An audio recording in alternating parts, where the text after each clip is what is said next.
Welcome back to Marvelous Videos. I'm Rylan, and this is the Mogwai, highly destructive reptilian creature from Gremlins, explored in detail. 1984 seems to be a year that Hollywood is still obsessed with. Besides being a seminal year for a plethora of filmmakers, this particular year saw the highest grossing films to ever have been made.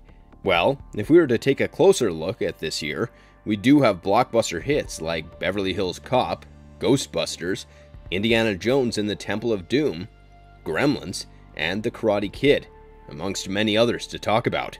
But today, the entire focus will be on the comedy horror flick, Gremlins. Released on the very same day as Ivan Reitman's Ghostbusters, the 1984 comedy horror movie had quite the coffee klatch, or let's say, more of a dream team behind it. After all, when you have the direction of Joe Dante, a screenplay by Chris Columbus, background score by 18-time Academy Award nominee Jerry Goldsmith, and last but not least, Steven Spielberg as the executive producer, well, you just know that you cannot expect anything less out of the movie. No wonder Gremlins ended up becoming the fourth biggest earning flick of that year, garnering both commercial as well as critical success. Those who have seen the movie might just say that the concerned film is a horror flick, but then comes the question, why was the film initially marketed to children?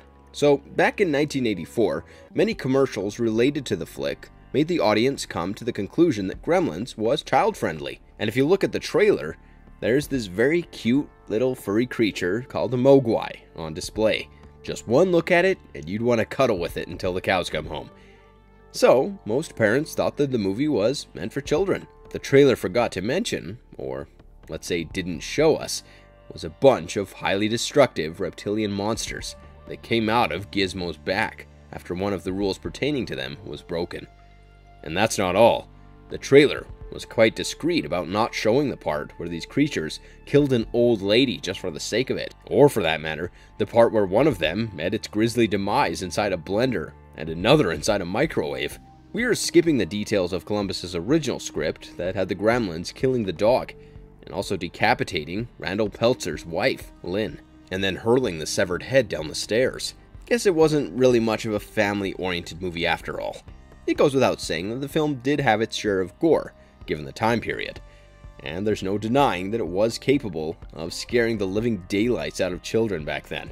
But we digress. The movie was a big hit. Almost a classic if we look at it now. So much so that it even had a sequel, Gremlins 2, The New Batch, which we will also be discussing later. In today's video, we are specifically going to talk about the Mogwai, the exceedingly destructive reptilian creature, exploring it in great detail. So, you better be ready to take this trip down the memory lane. Before we get into today's explanation, however, we have a very small request. If you like our content, please support us by subscribing to our channel. This is a small click for you, but for us, it means a lot. Thanks. Now, let's begin.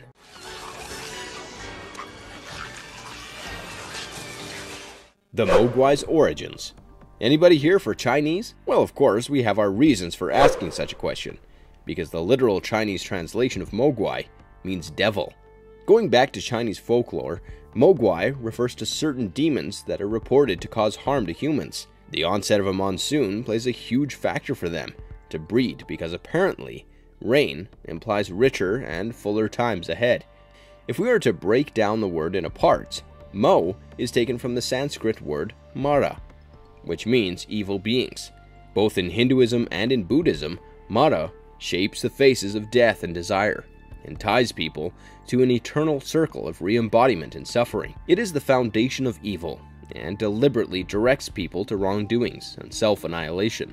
Next comes Gwai, which refers to the souls of the dead. Therefore, in modern Chinese, it refers to the dead spirits they may wish to exact revenge on living beings who have inflicted harm upon them, or even pain for that matter, when they were still alive. Coming back to the movie, the character of Randall Peltzer, while searching for a Christmas gift for his son Billy, comes across an antique shop in Chinatown. That's where he stumbles upon the Mogwai. Of course, the proprietor of the shop refuses to sell the creature, but his grandson does anyway, without his grandfather's knowledge. The young boy also warns Randall about the Mogwai, citing 3 simple rules that need to be followed to keep the creature away from light, not to get the creatures wet, and most importantly, to never feed the creature after midnight. Well, of course, the rules are inadvertently broken, one after the other.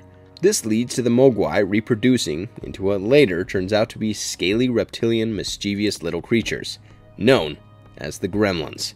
Digging a little deeper into the rules here, the first being that they should not be exposed to any sort of bright light. No. What happened? Especially sunlight, because that could kill them. No wonder Gizmo keeps shrieking whenever he's exposed to such. If you pay close attention to the movie, it seems like he's quite sensitive to the bright light, and that it causes him great amounts of discomfort, and to some extent, even physical pain. The next rule is to keep him out of water. Wait for it, we will tell you what happens when he gets exposed to water. The movie shows fur balls popping out of his back, depending on the amount of water that he comes in contact with. In other words, Gizmo is capable of reproducing asexually, and the fur balls that spawn from his back eventually grow into creatures just like him.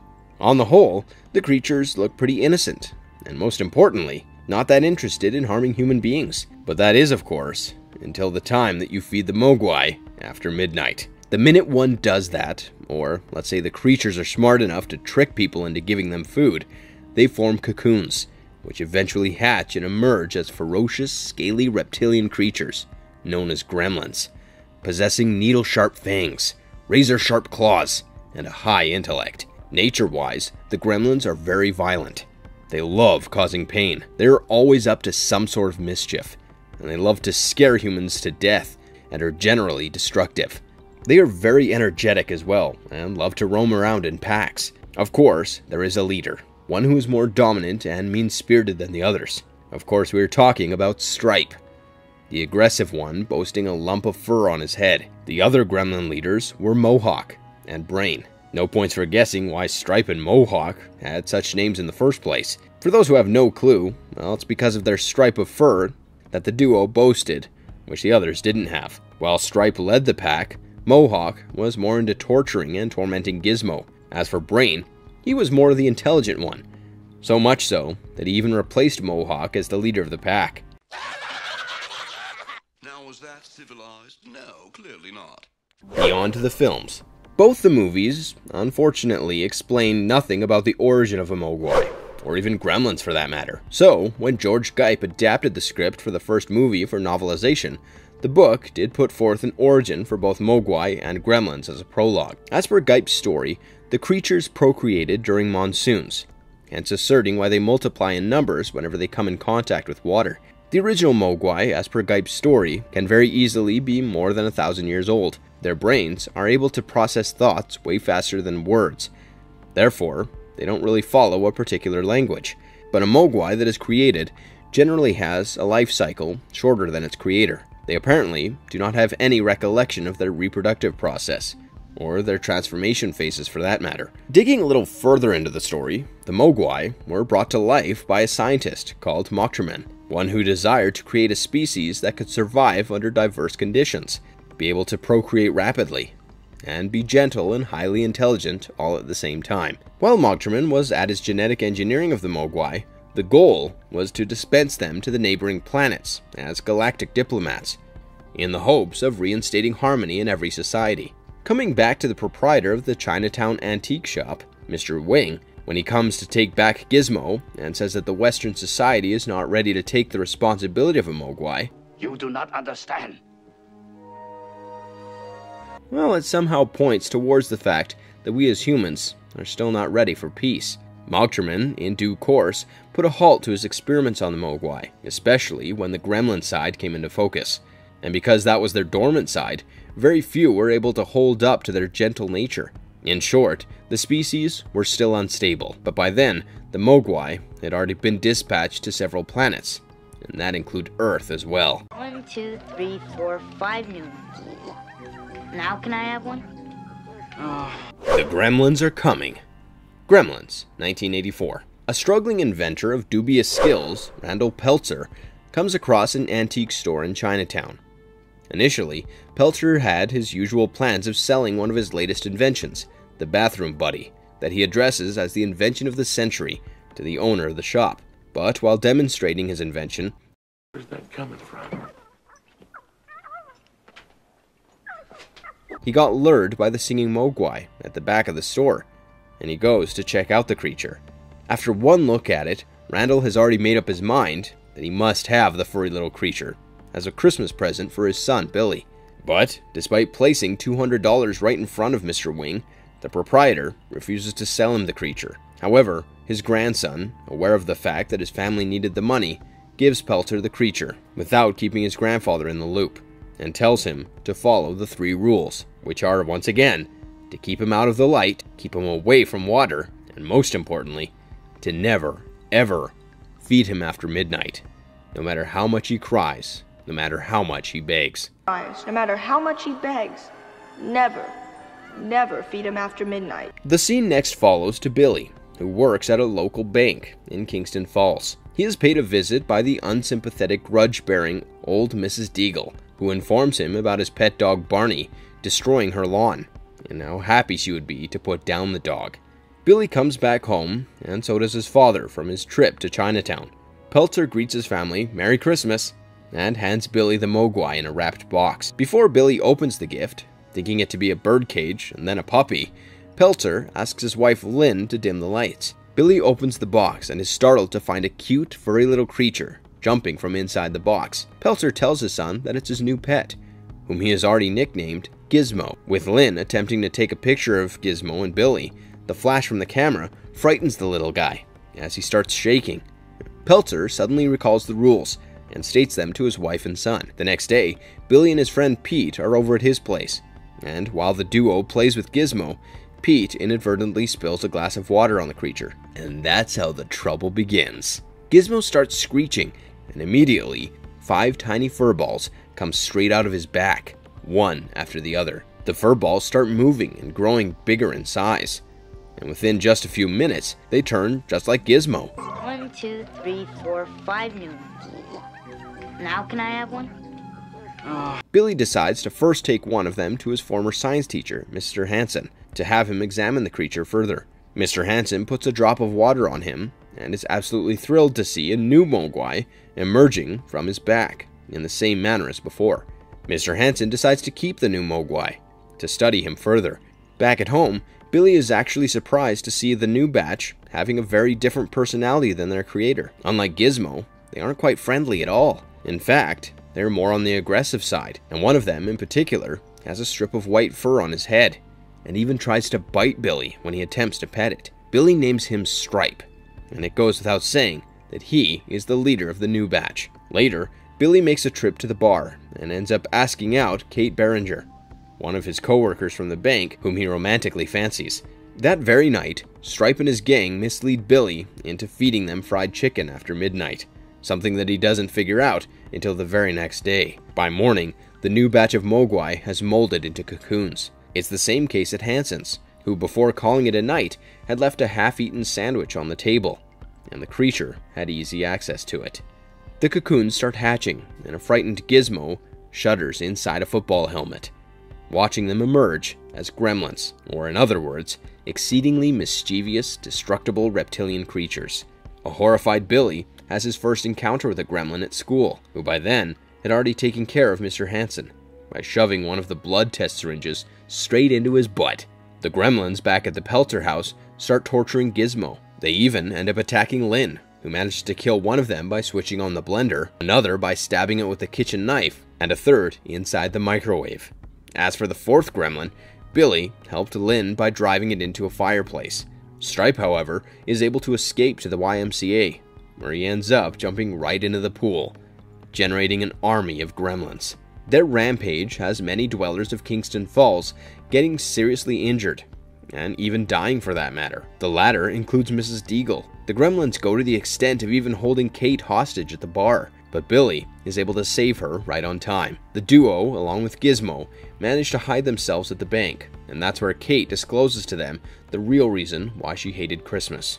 After finding the gremlins watching Snow White and the Seven Dwarfs at the local theater, All of them?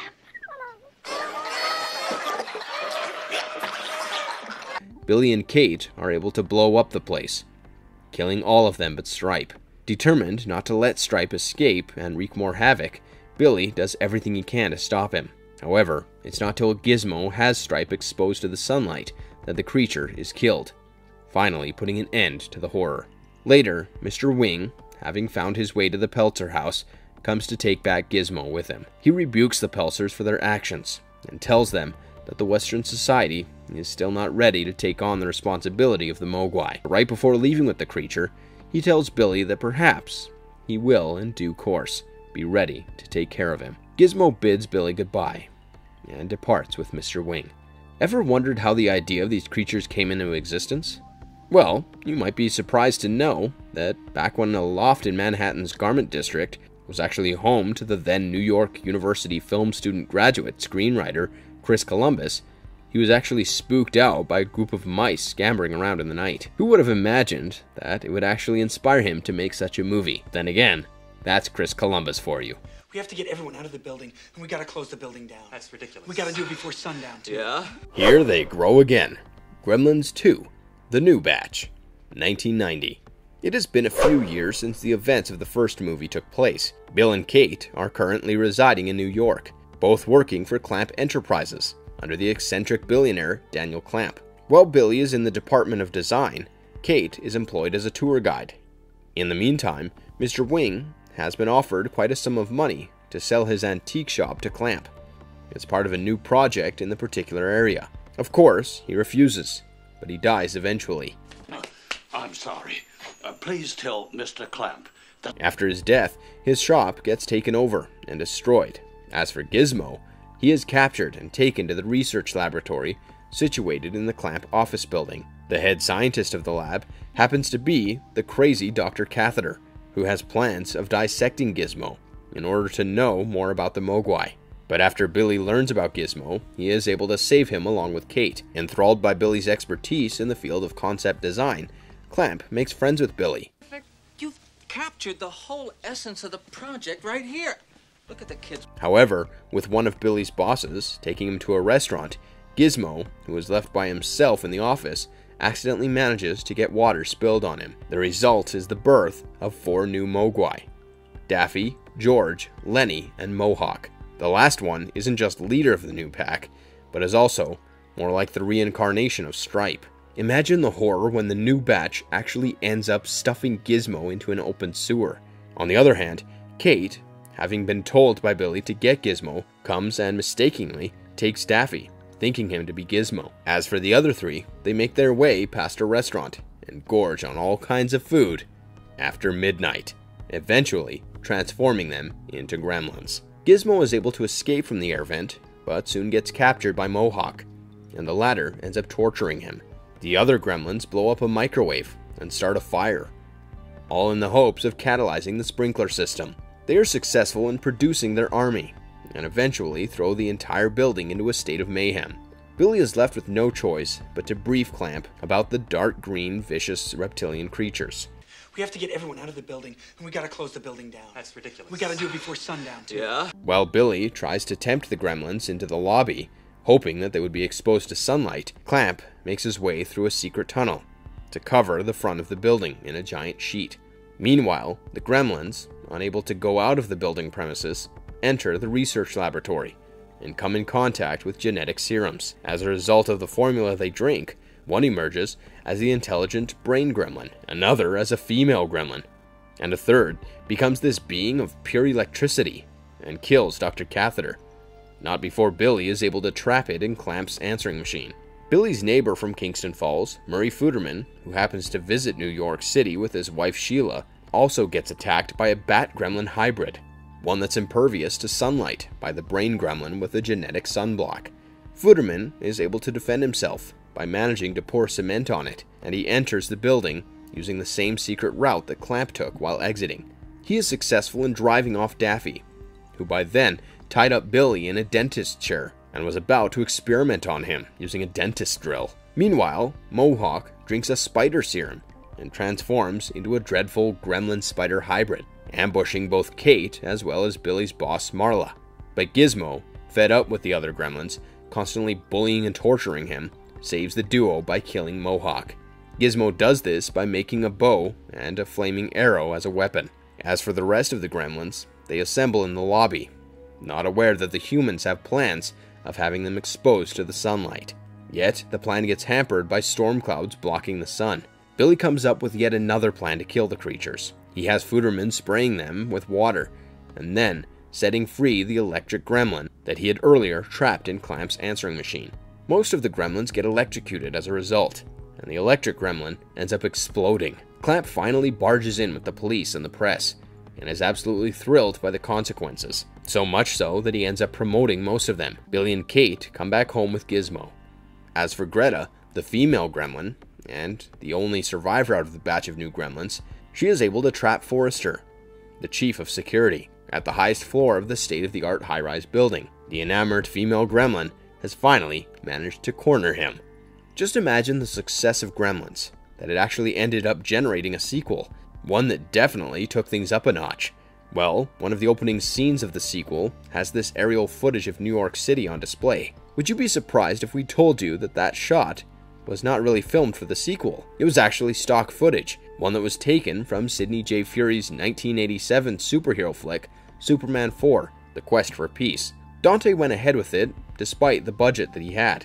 Also, you may not believe this, but Dante actually preferred the sequel than the original movie. It did come as a shock to many, given the colossal success that the first movie had. But it is what it is. Dante still had no idea why the 1984 movie became such a big hit in the first place. Well, we have our thoughts, but we'd like to hear yours, so please let us know in the comment section below.